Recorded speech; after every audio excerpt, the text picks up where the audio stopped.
It's a fact. And the fact is, we are all narcissists.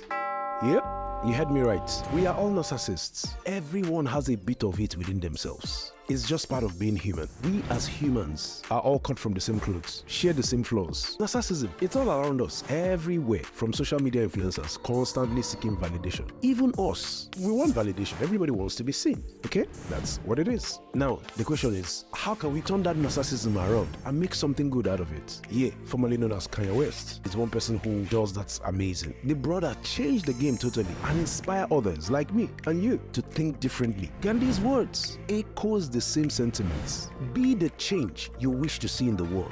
The serial killers are narcissistic. They are crazy, but they are absolutely creative because those tendencies drive you to creativity. So we are all in some form self-absorbed, but it's how far are you willing to push the limits to bring positive outcome. Welcome back to another episode of Konvos With Klaus, where we help you unleash your true potential and create the life that you want. I'm your host, Klaus Ume. You can call me Mr. K. Today, we're going to have a super interesting chat, an intriguing concept that might make you question everything you know about yourself. So first off, I want to give a massive thank you to everyone that left comments, reviews, and give us feedback. Today's episode is inspired by that feedback, so keep it coming. Let's keep doing this, until we both get comfortable, like really comfortable. And hey, if you haven't done so already, do me a solid. Hit that subscribe button, I beg. And you can also find us on YouTube, where we upload content daily. And while you're at it, follow me on social media. It's KLAUSUME on all social platforms. Thank you.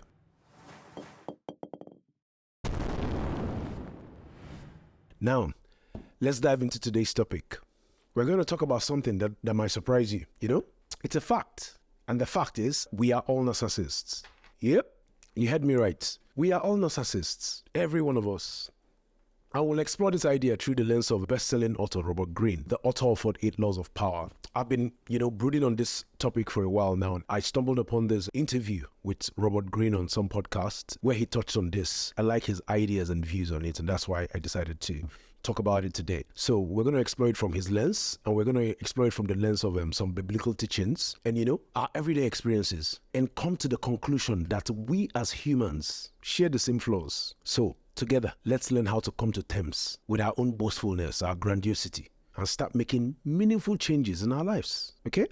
So, Robert Greene, he believes that humans are all cut from the same clothes, meaning we share the same basic instincts, desires, and flaws.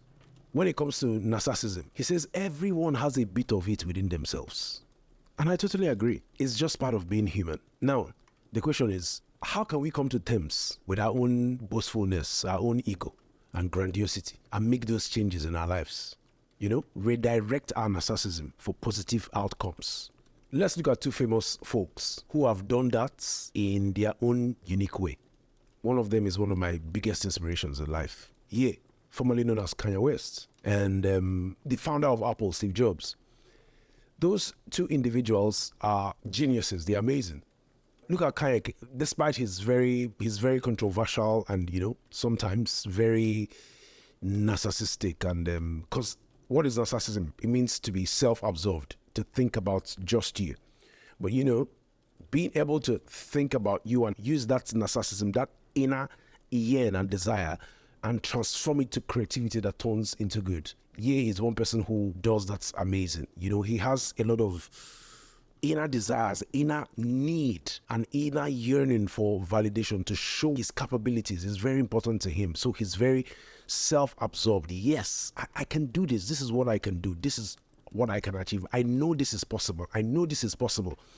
And that opens his mind to so much creativity and influence. And he has significantly impacted music and changed the fashion industry as a result. The brother changed the game totally and managed to use his platform to express himself and inspire others like me and you. The impact of years' influence and the generation of young men he has inspired to think differently is just remarkable. He changed my life. Yes. He's such a free thinker, and he's unafraid to air his thoughts, and he has a particular way of airing his thoughts. In my opinion, years ahead of his time. And so he's able to see things ahead of his time and be able to address issues ahead of his time. And that's one of the things that makes Ye a creative genius. He's beyond. And Steve Jobs as well, his narcissistic tendencies helped him pursue his dream and vision relentlessly. He knew exactly what he wanted to do. So he took the risks and he was persistent on the quality of the products he created. His narcissism, it led to conflicts in his interpersonal relationships and some poor management decisions. Yes, it did. But as he began to age and learn more and experience more, he became more reflective and introspective. And it allowed him to recognize the adverse effects of his behavior on himself and others. This self-awareness contributed to his ability towards creating products that impacted the world positively. So it's possible to turn that narcissism around and make something good out of it. Now, in our everyday experiences, how does the concept of narcissism tie in? It's all around us, everywhere, from social media influencers constantly seeking validation to folks dominating conversations without considering others' perspectives.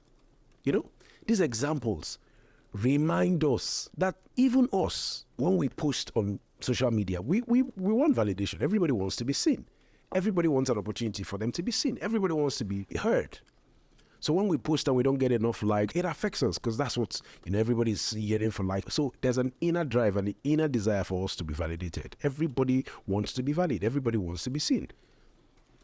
So we acknowledge that it is a shared flaw, if we call it a flaw, that we all need inner validation. So we are all, in some form, self-absorbed. But the thing is, how can we come to terms with this self-absorption, this grandiosity? The first step is having a recognition of it, then accept those tendencies, those narcissistic tendencies, and admit that we're all susceptible to these behaviors. Then we can start to identify they are taking over us and learn how to counteract them. If you know when they are taking over you in a negative way, you know how to counteract it and bring it to the positive. It's about observing them and knowing those things.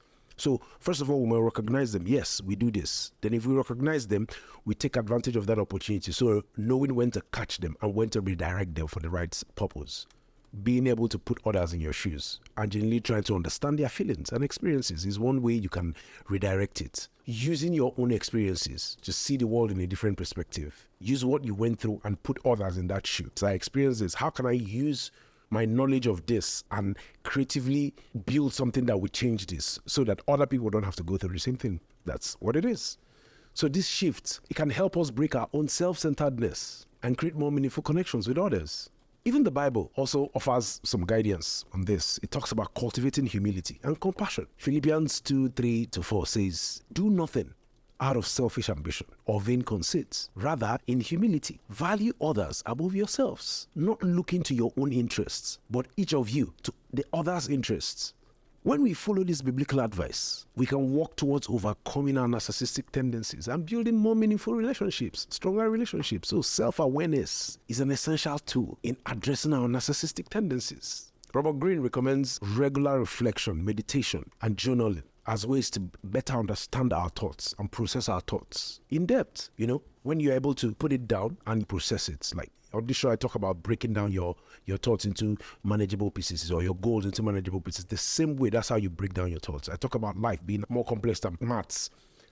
But if you're able to bring a paper and put down those details, like sort it out, break down the complexity, you're able to make progress. So by examining your actions and emotions and motivations, we can gain insight into our own narcissism. And that way, we can start impacting our lives and our relationships. Now, consider Mahatma Gandhi's words, the revered Indian leader and advocate for nonviolence resistance, who often emphasized the importance of self-reflection and personal growth. He famously said, "Be the change you wish to see in the world," by encouraging us to look inwards and address our own flaws. Gandhi's words remind us that we must first overcome our narcissistic tendencies before we create positive change in the world around us. Even Michael Jackson's song, "Man in the Mirror," echoes the same sentiments, urging listeners to make a change by starting with themselves. With the lyrics was, "If you want to make a world a better place, take a look at yourself and make a change." So the song reinforces the idea that self-reflection and personal growth are crucial in fostering change in the world. Then Kendrick Lamar's lyrics, it came to mind just right now. Humble lyrics. It also touches on self-awareness and humility. Lines like, "Sit down, be humble." It just checks our ego and reminds us to be grounded in our pursuits of success and personal growth. Sit down and be humble. Be humble. So let's not forget about the eye-opening documentary, Social Dilemma, which highlights the effects of social media on our lives, particularly in terms of fueling narcissistic tendencies. This film serves as a wake-up call, urging us to be mindful of the way we engage with these platforms and the impact they have on our self-perception and relationships. It's very important. So when we say we are all narcissists, it's not meant to be a condemnation. It's instead a call to acknowledge our shared humanity and the ways in which our inherent narcissism can help us and hinder us. If we embrace this understanding, we can work to overcome the negative aspects of our narcissism and harness the positive qualities to create more fulfilling, empathetic, and connected lives. I was talking to a friend the other day. I said, serial killers are narcissistic. They are crazy, but they are absolutely creative because those tendencies drive you to creativity. They sit down, bring a paper, a journal, or something, and begin to plot.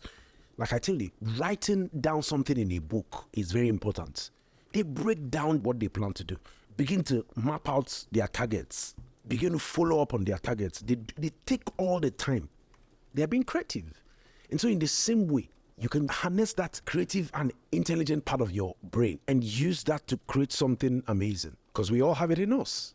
But it's how far you're willing to push the limits to bring positive outcome. Because in the end, coming to terms with our grandiosity, our boasting, our arrogance is an ongoing process. Being able to understand it requires efforts and self-improvement. And it starts by being honest with ourselves about those narcissistic tendencies that we have, and taking steps to address them. Then we can grow and evolve as individuals. And by embracing humanity, empathy, self-awareness, we can start letting go of those egos and grandiosity and boastfulness and foster a more genuine and compassionate approach to our relationships and interactions with others. Because it's crucial to remain open to positive change and introspection, so that you can continually work towards becoming a better, more compassionate version of yourself, and still be authentic and true to yourself, not losing yourself in the process of compassion or in the process of being a better person.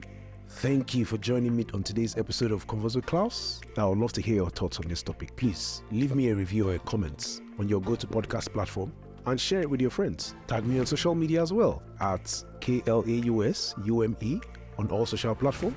And let's keep the conversation going. Remember, the choices you make today determine your tomorrow. So, until next time, this is Mr. K signing out. See you soon.